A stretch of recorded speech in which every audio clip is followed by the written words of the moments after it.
Good afternoon and welcome back to Healing the Divide.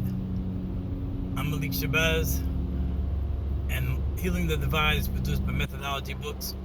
I write in the name of my father, Robert J. Whitney. That's my pen name. And I'm the author of the book, Florida is Where DeSantis' Presidential Dream Goes to Die. I mention this because in that book, I use DeSantis as the avatar because he's the perfect example of all the points I wanted to draw home in that book. And I don't mean to keep bludgeoning you with all these videos back to back, but there's something that needs to be mentioned. You know, growing up as a child, any of you should be able to remember your childhood on some level. I mean, whether you read comic books with superheroes or watched movies and TV shows that had heroes on any kind of level, you have to have known what a hero looks like. Even though those things were fictional, you've seen real life heroes. You've seen the sacrifices that they make. You see how they stand for something. And you look at a person like Trump, and you look at everything that has happened from the time that he refused to accept that he lost in 2020.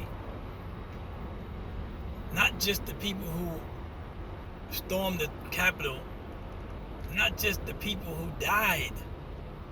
One lady died trying to get into a place she shouldn't have got into and gotten herself killed. A few people died in the incident, and police officers died. One died as a result of things that he experienced there, being sprayed and other things. That yesterday, this man, when he gave his press conference, so cavalier, he said nobody died on January 6th when he tried to compare it to riots that people had because of what happened to George Floyd. He doesn't even mention that the people who supported him died. He said nobody died, brushing it off.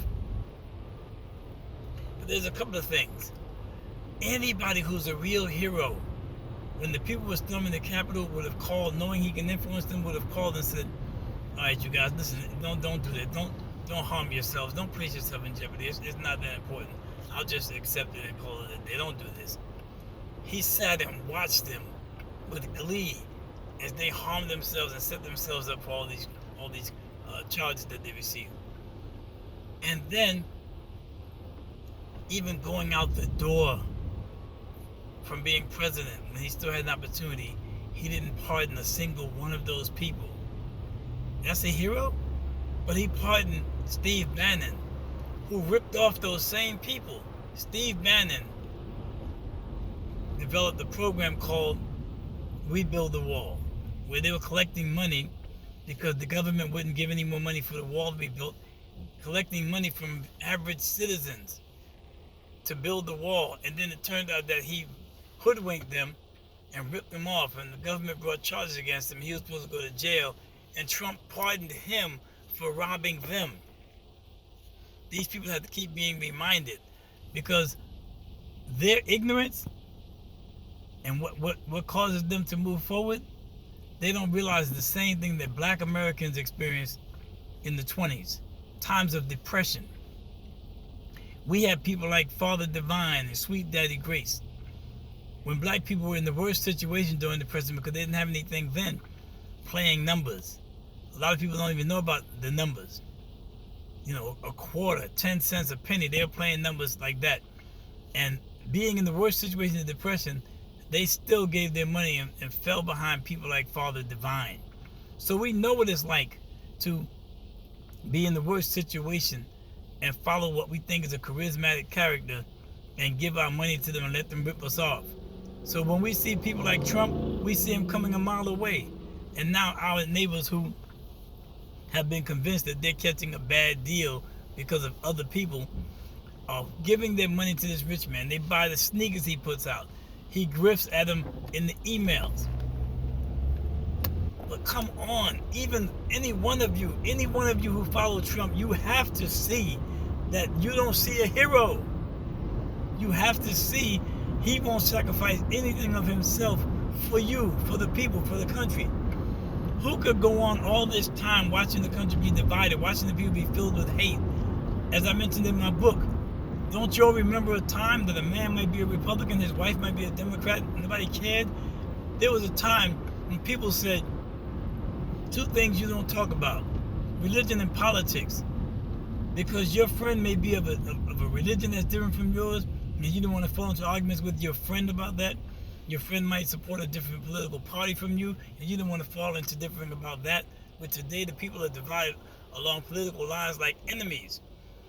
And now people are even trying to convince you that for the MAGA people, they're convincing you that a person can't even be. You got preachers from that side telling people you can't even be a Christian. You can't stay in this church if you're a Democrat. You're a demon. How in the world can you? You don't even have to be brilliant. You don't have to be well read. Just think. Operate from some principles that you gained as a kid. You never saw a hero in your life. You can't compare and tell that this man is not a hero. And for black people, we are definitely building our episodes for our next podcast, and we'll submit some through the videos. You should be looking and seeing that Trump, every one of the black people that he draws to speak for him, speak at his rallies or anything else, are from the worst of us. He can't even draw from the best of us to speak for him. That also should tell you something. Thank you.